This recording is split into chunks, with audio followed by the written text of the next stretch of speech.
Inyuma y'igihe gito mutamwumva azananye inguvu n'umurindi udasanzwe. Wona wese uwundi ni Timoteyo Nicoyangereye, umwe mu gwaruka rwo mu ntara ya Gitega akora imbaburanyabwonko. Ku bihumbi amajana 7 vyawe gusa ku munsi umwe utahukanye iyo mbabura. Nuko tubishikirizwa na Timoteyo Nicoyangereye, iyo mbaburanyabwonko ubu ngo yarahinyanyuwe kuko ifise akabirya. Iyo mbabura rero ikoresha umuyaga nkuba muke kuko ishobora guhisha ibiharage ku mafaranga atarenze 40 gusa ufatiye ku rugero rw'umuyaga nkuba ikoresha. Ikindi uyihaye amategeko gusa komandema ibisigaye iravyikorera nta kwikanga gufuvya canke kuzigiza. Rero imbaburanyabwonko ifise ububirya bwinshi, ifise isuku kukubera iyo uri kurateka aho utekera ntiyacafura. Murana nk'ubu jewe ndi mu biro ivy'iwanje no kuvuga ndashobora gutekamo ibintu byose nigaha mu biro byose bikikurikirana gasigara mfundurura ndaba gusa.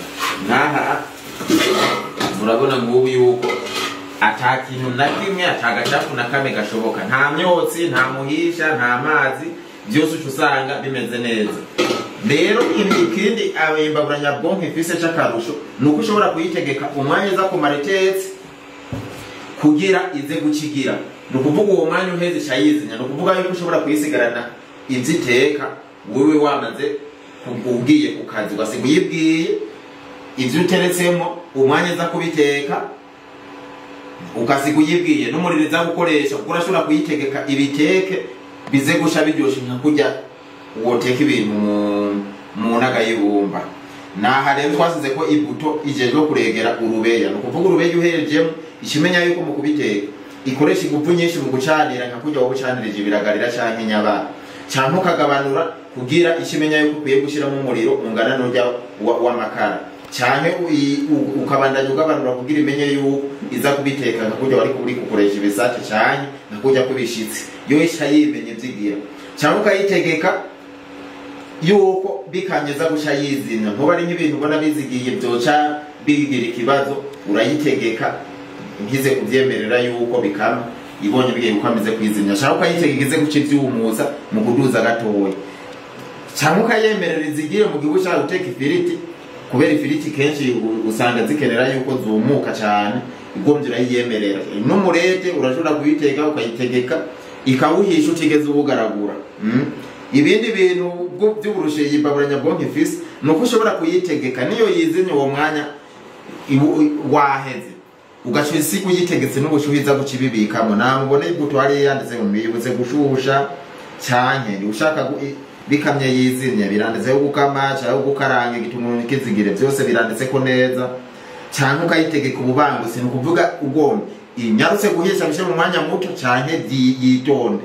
Ni ibuto yijejwe kuregera umwanya namubona biriko cyane ivyo vy'urubeya agatara kose vyirimo indani biriko birabira iraza agatara kakore kati biriko birabira. Nukuvuga ntibizura gukenerwa yuko bari buri mu guteka kubera byose irimenya atakibazo na kimwe. Guteka urugurura hama ivyo ushaka guteka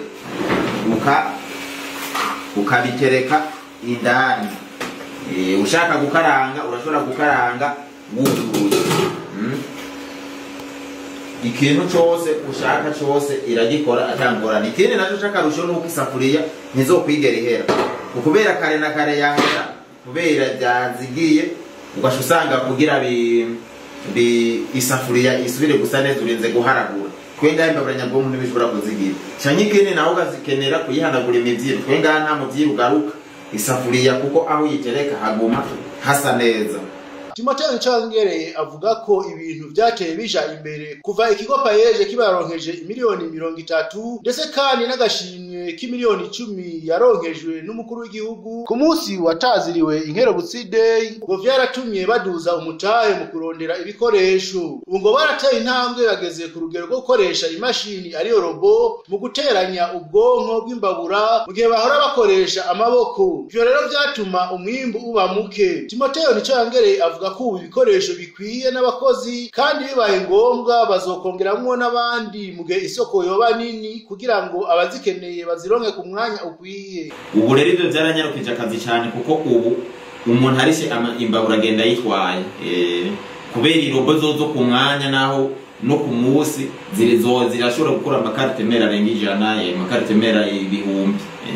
naho rero ibi byashiye bidufasha yuko uno munsi abakiriya ubu baroroherwa cyane, umuntu wese arisha amafaranga imbabura nyabwonko agenda yitwaye. Timotheo Nicangere avuga kandi ko n'umugambi wo gukoresha iyo mbabura biciye kugura amayinite ukwezi abonema we ntiwibagiwe namba, ariko ngo babanje kwihutira gushira inguvu ku gukora imbabura nyinshi ko kandi binasaba imitahe myinshi. Timotheo Nicangere avuga ko ikihutirwa ubu ari uko bagiye kugiranira amasezerano n'amabanki kugira ngo azoze aragurira abanywanyi bayo izo mbabura hama aze arabakata make make ngo bazoheza bavugane nayo mabanki ku buryo inyungu basaba izoba itavuna. Ivyo rero uwo mugambi ni wahagaze, ahubwo tubandanya dukora cyane kugira tubishike ko vuba, kuko bisaba yuko tuba dufise umutahe munini kubera ivyo bintu umukiriya tuba tuyimuhaye nko kuri gusa nukuvuga abari tuba twamugabiye ibintu amahera atari make ubwo irarenze 500 uri kurayubaka.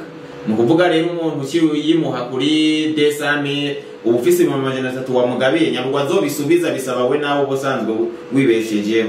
Ubu rero hagataho twashe tuba turashiraho uburyo tuzoza turavugana n'amabanki azigurira abanywanyi bahemberwa muri nyamabanki, hama zoheza shazara bakata ayo ishaka bisha bahora bagura amakara ku kwezi. Nukuvuga wahembwa 500 hama ukabuze yuko 150 uzobibikura ugiye kubigura amakara. Muri ico gihe wewe ntuzoyabikura, uzoyagumizayo bagukata 75, 75 bisigaye ucubura bikoresha naho uzoba watanguye kunguka. Nukuvuga muri rusange ikintu kigiye kwihutirwa nico cuko amabanki ariyo zohora shazara zigurira abanywanyi bahemberwayo hama azara bakati, kuko amabanki yoyo ni kwasanzwe adandaza arakugurana hama ukayariha bukebuke witonze. Inyungu tuzogerageza tuvugane ku buryo bitavuna, mugabo umukiriya ashobore koroherwa mu bintu byinshi. Imbabura nyabwonko twayikoranye uburambe bukomeye ukubera twe umukiriya tumuhanagara ntiyo yuko tuyirepara kuri gusa amezi 13 yose.